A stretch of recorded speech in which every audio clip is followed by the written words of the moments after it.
दुसऱ्याला केक करायचा जमला म्हणून आपल्याला पण जमल असं कधी होतच नाही. त्याला लागतं प्रॉपर असं नॉलेज. तर आपलं कार्यकर्ता रगला पेटलेलं तर म्हटलं की काय नाही, आपण पण आज केक बनवायचा, तू पण ऑफिस मध्ये. आता बघूया कार्यकर्ते काय काय आणि कसा कसा केक बनवते. त्याने प्लॅनिंग काय होतं, पहिले बिस्किट, त्याचा चुर्रा, त्यामध्ये थोडंसं चॉकलेट मिक्स दूध घालून सर्व असं बनवायचं होतं. तर पहिल्यांदा तर बिस्किटांचा चुर्रा करायचा होता. मेंबर काय ऐकणार, जी बाटली घेतली, जी डोसला सुरुवात केली, म्हटला बिस्किटचा चुर्रा करणार म्हणजे करणार. पहिला तर चुर्रा करून घेतला, एक जण तर लागला हातानं चुर्रा करायला, एका परास एक नग. तर चुर्रा झालेला एका बाउल मध्ये ट्रान्सफर करून घेतला. आता त्याला थोडासा टेक्स्चर येण्यासाठी त्याच्यामध्ये थोडंसं लिक्विड घालायचं होतं. एक जण तर लागला इनो टाकायचा. असा फेस आला, म्हटलं त्याच्यावर थोडं असं चॉकलेट लावलं आणि दिलं ओव्हनला लावून. आता ओव्हन मधल्या काढल्यानंतर न म्हटलं एकदा टेस्टिंग करूया. कोणी खाऊन टेस्ट केली, कोणी डिवचून टेस्ट केली. चांगल्या पद्धतीने केक बनलेला होता. फोटो काढायसाठी लावलेला हा सगळा सेटअप. आता वेळ झाली ती फक्त रिव्ह्यूची,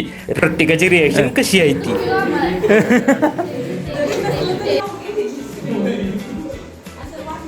असा चांगला चालता सोडा. तर चला भेटूया